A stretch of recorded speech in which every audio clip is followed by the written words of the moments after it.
ನಮಸ್ಕಾರಗಳು. ವಿದ್ಯಾರ್ಥಿಗಳ ಒಂದು ಫೇಸ್ ಬೇಸ್ಡ್ ಅಟೆಂಡೆನ್ಸ್ ಸಿಸ್ಟಮ್ ನಿರಂತರ. ಸ್ನೇಹಿತರೆ, ಈಗಾಗಲೇ ನಾವು ನಿರಂತರ ಆ್ಯಪ್ ಬಗ್ಗೆ ಹೇಗೆ ಅಫಿಷಿಯಲ್ ಆಗಿರುವಂಥ ಆ್ಯಪನ್ನು ಡೌನ್ಲೋಡ್ ಮಾಡಬೇಕು, ರಿಜಿಸ್ಟ್ರೇಷನ್ ಮಾಡಬೇಕು, ತದನಂತರ ಕ್ಲಾಸ್ನಲ್ಲಿ ಹೇಗೆ ಅಟೆಂಡೆನ್ಸ್ ತೆಗೆದುಕೊಳ್ಬೇಕು, ಸೊ ಈ ಕುರಿತಾಗಿರುವಂಥ ವಿವರವಾದ ವಿಡಿಯೋವನ್ನು ನಾವು ಮಾಡಿದ್ದೇವೆ. ಸ್ನೇಹಿತರೆ, ಇವತ್ತಿನ ಒಂದು ವಿಡಿಯೋದಲ್ಲಿ ವಿಶೇಷವಾಗಿ ಇದು ಒಂದು ಪ್ರಾಬ್ಲಮ್ ಓರಿಯೆಂಟೆಡ್ ಆಗಿರುವಂತಹ ಒಂದು ವಿಡಿಯೋ ಆಗಿರ್ತದೆ. ಯಾಕಂದರೆ ಸ್ನೇಹಿತರೆ, ಈಗಾಗಲೇ ತಾವು ಕೂಡ ಕಳೆದ ವಿಡಿಯೋವನ್ನು ಗಮನಿಸಿಕೊಂಡು ನಿರಂತರ ಆ್ಯಪನ್ನು ಡೌನ್ಲೋಡ್ ಮಾಡಿದ್ದೀರಿ. ಶಿಕ್ಷಕರಾಗಿ ತಮ್ಮ KJD ನಂಬರನ್ನು ಬಳಸಿಕೊಂಡು ಲಾಗಿನ್ ಆಗಿದ್ದೀರಿ. ಸೊ ಲಾಗಿನ್ ಆದಮೇಲೆ ಸಾಕಷ್ಟು ಸಮಸ್ಯೆಗಳನ್ನು ತಾವು ಇಲ್ಲಿ ಗಮನಿಸ್ತಾ ಇದ್ದೀರಿ. ಸೊ ಅವುಗಳನ್ನೆಲ್ಲ ಹೇಗೆ ಓವರ್ಕಮ್ ಮಾಡಬೇಕು ಸ್ನೇಹಿತರೆ? ಪ್ರಥಮವಾಗಿ ಇಲ್ಲಿ ಸಮಸ್ಯೆಗಳು ಬರ್ತಾ ಇದೆ ಅಂದರೆ ಈ ಒಂದು ರಿಜಿಸ್ಟ್ರೇಷನ್ ಆಪ್ಷನ್ಸನ್ನು ನೋಡ್ತಾ ಹೋದಾಗ ತಾವಿಲ್ಲಿ ಗಮನಿಸ್ತಾ ಇದ್ರಿ ಏನಿದೆ ರಿಜಿಸ್ಟರ್ ಸ್ಟೂಡೆಂಟ್ ಅಂತ. ಅಂದರೆ ಒಂದು ಸಲ KJD ನಂಬರನ್ನು ಹಾಕ್ಕೊಂಡು OTP ಎಂಟ್ರಿ ಮಾಡಿಕೊಂಡು ನೀವು ಲಾಗಿನ್ ಆದಮೇಲೆ ಫಸ್ಟಿಗೆ ನಾವು ರಿಜಿಸ್ಟ್ರೇಷನನ್ನು ಮಾಡಬೇಕು. ಸೊ ಇಲ್ಲಿ ರಿಜಿಸ್ಟರ್ ಸ್ಟೂಡೆಂಟ್ ಎಂಬ ಆಪ್ಷನ್ಸನ್ನು ನೀವು ಕ್ಲಿಕ್ ಮಾಡ್ತೀರಿ. ಸೊ ಇಲ್ಲಿ ಕ್ಲಿಕ್ ಮಾಡಿದಾಗ ಪ್ರಥಮವಾಗಿರುವಂಥ ಒಂದು ಸಮಸ್ಯೆ ಬರ್ತಾ ಇರುವಂಥದ್ದು ಇಲ್ಲಿ ಸೆಲೆಕ್ಟ್ ಕ್ಲಾಸ್ ಮತ್ತು ಸೆಲೆಕ್ಟ್ ಸೆಕ್ಷನ್ ಅಂತ ಇದೆ. ಸೊ ಈ ರೀತಿ ಸೆಲೆಕ್ಟ್ ಕ್ಲಾಸು ಸೆಲೆಕ್ಟ್ ಸೆಲೆಕ್ಷನ್ ಎಂಬ ಆಪ್ಷನ್ಸನ್ನು ಕ್ಲಿಕ್ ಮಾಡಿದಾಗ ಇಲ್ಲಿ ಏನಾಗ್ತಾ ಇದೆ, ಆ ಒಂದು ಕ್ಲಾಸಸ್ಗಳು ಸೆಲೆಕ್ಟ್ ಆಗ್ತಾ ಇಲ್ಲ. ಕ್ಲಾಸಸ್ ಸೆಲೆಕ್ಟ್ ಆಗ್ತದೆ, ಜಸ್ಟ್ ಟಚ್ ಮಾಡಿದಾಗ ಹಾಗೆ ಒಂದು ರೀತಿಯಲ್ಲಿ ಫ್ರೀಜ್ ಆಗಿರುವ ರೀತಿಯಲ್ಲಿ ಕಾಣ್ತಾ ಇದೆ. ಸೊ ಇದು ಈ ಒಂದು ಸೆಕ್ಷನ್ ಕೂಡ ಸೆಲೆಕ್ಟ್ ಆಗ್ತಾ ಇಲ್ಲ. ಇದು ಒಂದು ಸಮಸ್ಯೆ. ಸೊ ಸ್ನೇಹಿತರೆ, ಈ ಒಂದು ಸಮಸ್ಯೆನ ನಾವು ಹೇಗೆ ಓವರ್ಕಮ್ ಮಾಡಬೇಕು ಅಂದರೆ, ಸೊ ಇಲ್ಲಿ ಹೋಮ್ ಪೇಜ್ನಲ್ಲಿ ಗ್ರೀವಿಯನ್ಸ್ ಅಂತ ಇದೆ. ಸೊ ಗ್ರೀವಿಯನ್ಸನ್ನು ಓಪನ್ ಮಾಡಿಕೊಂಡು ಇಲ್ಲಿ ನಿಮಗೆ ಒಂದು ಆಪ್ಷನ್ಸ್ ಬರ್ತದೆ ಸ್ನೇಹಿತರೆ. ಇಲ್ಲಿ ಸೆಲೆಕ್ಟ್ ಇಶ್ಯೂ ಟೈಪ್ ಅಂತ. ಸ್ನೇಹಿತರೆ, ಈ ಸೆಲೆಕ್ಟ್ ಇಶ್ಯೂ ಟೈಪ್ ಅಂತ ಕ್ಲಿಕ್ ಮಾಡಿದಾಗ ಇಲ್ಲಿ ತಾವಿಲ್ಲಿ ಗಮನಿಸ್ತಾ ಇದ್ದೀರಿ, ಇಲ್ಲಿ ನಾವು ಈ ರೀತಿ ಕ್ಲಾಸನ್ನು ಸೆಲೆಕ್ಟ್ ಮಾಡಲಿಕ್ಕೆ ಆಗ್ತಾಯಿಲ್ಲ, ಸೆಕ್ಷನನ್ನು ಸೆಲೆಕ್ಟ್ ಮಾಡಲಿಕ್ಕೆ ಆಗ್ತಾಯಿಲ್ಲ ಅಂದರೆ ರಿಜಿಸ್ಟ್ರೇಷನ್ ಇಶ್ಯೂ ಅಂತ ನೀವು ಅದನ್ನು ಕ್ಲಿಕ್ ಮಾಡಿ. ಯಾಕಂದರೆ ಇದು ರಿಜಿಸ್ಟ್ರೇಷನ್ ರಿಲೇಟೆಡ್ ಆಗಿ ಬಂದಿರುವಂಥ ಟ್ಯಾಬನ್ನು ಅಲ್ಲಿ ಕ್ಲಿಕ್ ಮಾಡಲಿಕ್ಕೆ ಆಗ್ತಾಯಿಲ್ಲ. ಸೊ ಇಲ್ಲಿ ರಿಜಿಸ್ಟ್ರೇಷನ್ ಇಶ್ಯೂ ಅಂತ ನೀವು ಕ್ಲಿಕ್ ಮಾಡಿಕೊಂಡು ಇಶ್ಯೂ ಡಿಸ್ಕ್ರಿಪ್ಷನ್ ಅಂತ ಇದೆ. ಸೊ ಈ ಒಂದು ಇಶ್ಯೂ ಡಿಸ್ಕ್ರಿಪ್ಷನ್ನಲ್ಲಿ ನೀವೇನು ಮಾಡಬೇಕು, ಟೈಪನ್ನು ಮಾಡಬೇಕು. ಸೊ ಹೇಗಿರಬೇಕು ಸಾಲು ಅಂದರೆ ಇಲ್ಲಿ while registering the students class and section tab is not working, that is the classes and sections are not display ಅಂತ ಹೇಳಿ ಈ ರೀತಿ ಒಂದು ಸಿಂಪಲ್ ಆಗಿರುವಂಥ ಡಿಸ್ಕ್ರಿಪ್ಷನನ್ನು ನೀವು ಕೊಡಬೇಕು. ಇದಾದಮೇಲೆ ಇಲ್ಲಿ ಕೆಳಗಡೆ ಏನಿದೆ ಲೊಕೇಶನ್ ಆಪ್ಷನಲ್ ಇದೆ, ಬಟ್ ಲೊಕೇಶನನ್ನು ಕೊಡಿ. ಯಾವ ರೀತಿ ಇರಬೇಕು ಲೊಕೇಶನ್ ಅಂದರೆ ನಿಮ್ಮ ಶಾಲೆಯ ಹೆಸರು, ತಾಲೂಕು ಹೆಸರು ಮತ್ತು ಡಿಸ್ಟಿಕ್ ಹೆಸರು ಬರ್ತಾ ಇರಲಿ. ಆಮೇಲೆ ಕಾಂಟ್ಯಾಕ್ಟ್ ನಂಬರ್ ಇದೆ, ಅದು ಕೂಡ ಕಾಂಟ್ಯಾಕ್ಟ್ ನಂಬರನ್ನು ಕೂಡ ಕೊಡಿ. ಅಂದರೆ ಯಾವ ಶಿಕ್ಷಕರ ಮೊಬೈಲ್ನಿಂದ ಮಾಡ್ತಾ ಇದ್ದೀರಿ, ನೀವು ಕ್ಲಾಸ್ ಟೀಚರ್ ಇರ್ಬೋದು ಅಥವಾ ಕ್ಲಾಸ್ ಟೀಚರ್ ಇರದೇ ಇರ್ಬೋದು, ಮುಖ್ಯ ಗುರುಗಳಿರ್ಬೋದು, ತಮ್ಮ ಮೊಬೈಲ್ ನಂಬರ್ನ ಕೊಡ್ಬೋದು. ಇನ್ನು ನಿಮಗೆ ಈ ಒಂದು 3 ಆಪ್ಷನ್ಸ್ ಇದೆ.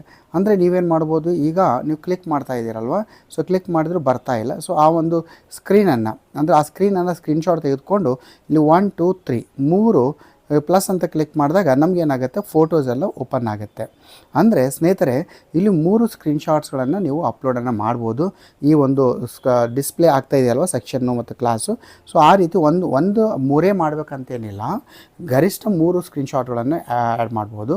ಸೊ ಈ ರೀತಿ ಮಾಡಿಕೊಂಡು ಕೆಳಗಡೆ ನೀವೇನು ಮಾಡಬೇಕು ಅಂದರೆ ಇಲ್ಲಿ ಸಬ್ಮಿಟ್ ಅಂತ ಆಪ್ಷನ್ಸ್ ಇದೆಯಲ್ವ, ಸೊ ಸಬ್ಮಿಟ್ ಎಂಬ ಆಪ್ಷನ್ಸನ್ನು ಕ್ಲಿಕ್ಕನ್ನು ಮಾಡಿ. ಸೊ ಹೀಗೆ ನೀವು ಗ್ರೀವೆನ್ಸನ್ನು ಸಬ್ಮಿಟ್ ಮಾಡಿದರೆ ಅಲ್ಲಿ ಏನಾಗುತ್ತೆ ಅಂದರೆ ಇಲ್ಲಿ ಕೆಳಗಡೆ ನೋಡಿ ರೇಸ್ಡ್ ಗ್ರೀವೆನ್ಸ್ ಅಂದರೆ ಸಬ್ಮಿಟ್ ಮಾಡಿದ ಮೇಲೆ ಇಲ್ಲಿವರೆಗೆ ಗ್ರೀವೆನ್ಸನ್ನು ರಿಕ್ವೆಸ್ಟನ್ನು ಏನು ರೈಸ್ ಮಾಡಿದ್ದೀರಿ, ಕೆಳಗಿನ ಆಪ್ಷನ್ಸನ್ನು ಕ್ಲಿಕ್ ಮಾಡಿದಾಗ ನೋಡಿ ಯಾವ ಡೇಟ್ಗೆ ನೀವು ಏನು ಡಿಸ್ಕ್ರಿಪ್ಷನ್ ಒಳಗೊಂಡಿರುವಂಥ ಒಂದು ಗ್ರೀವೆನ್ಸ್ ರೇಸ್ ಆಗಿದೆ ಇಲ್ಲಿ ಬಂದುಬಿಡ್ತದೆ.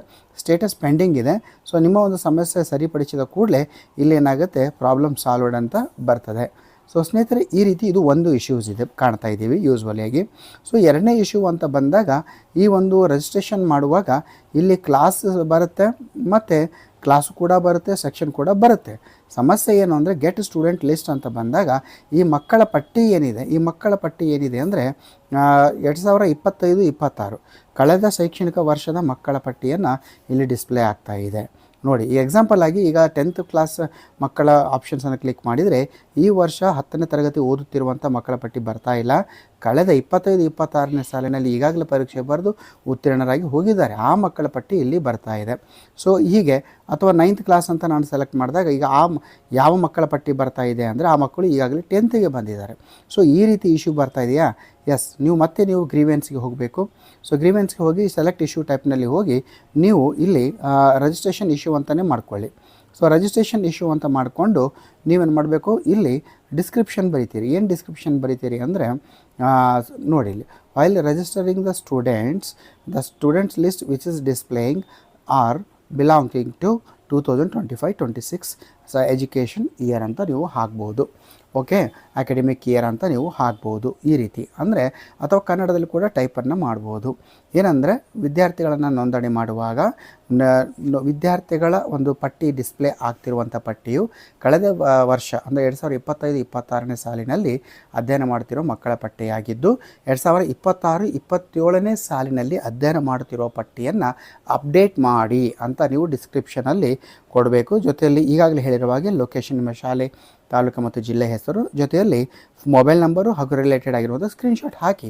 ಯಾಕೆ ಸ್ಕ್ರೀನ್ಶಾಟ್ನಲ್ಲಿ ಗೊತ್ತಾಗುತ್ತೆ ಕ್ಲಿಯರ್ ಆಗಿ ಅದು ಕಳೆದ ವರ್ಷದ ಒಂದು ಮಕ್ಕಳ ಪಟ್ಟಿ ಇದೆ ಅಂತ. ಇದು 2 ಬರ್ತಾ ಇದೆ ಪ್ರಾಬ್ಲಮ್ಸು ಈ ಒಂದು ರಿಜಿಸ್ಟ್ರೇಷನನ್ನು ನಾವು ಮಾಡುವಾಗ. It's very very very important. So ಸ್ನೇಹಿತರೆ, ಇಷ್ಟೊಂದು 2 ವಿಷಯಗಳನ್ನು ಡಿಸ್ಕಷನ್ ಮಾಡಿದ್ದೀನಿ. ಇದನ್ನು ಹೊರತುಪಡಿಸಿ ಏನಾದರೂ ಟೆಕ್ನಿಕಲ್ ಇಶ್ಯೂಸ್ ಇದ್ದರೆ ಒಂದು ಕಾಮೆಂಟ್ ಬಾಕ್ಸಲ್ಲಿ ಕಾಮೆಂಟ್ ಮಾಡಿ. ಸೊ ಅದನ್ನು ಇಟ್ಕೊಂಡು ನಾವು ಮತ್ತೊಂದು ವೀಡಿಯೋನ ಇಟ್ಕೊಂಡು ನಿಮ್ಮ ಮುಂದೆ ಬರ್ತೀವಿ ಅಂತ ಹೇಳ್ತಾ, ಈ ಒಂದು ಕಂಟೆಂಟ್ ಯೂಸ್ ಆಗ್ತಾ ಇದೆಯಾ, ಚಾನಲನ್ನು ಸಬ್ಸ್ಕ್ರೈಬ್ ಮಾಡಿ. ಮುಂದಿನ ಸೆಷನಲ್ಲಿ ಮತ್ತೆ ಭೇಟಿಯಾಗೋಣ. ಎಲ್ಲರಿಗೂ ನಮಸ್ಕಾರಗಳು. ಜೈ ಹಿಂದ್, ವಂದೇ ಮಾತರಂ.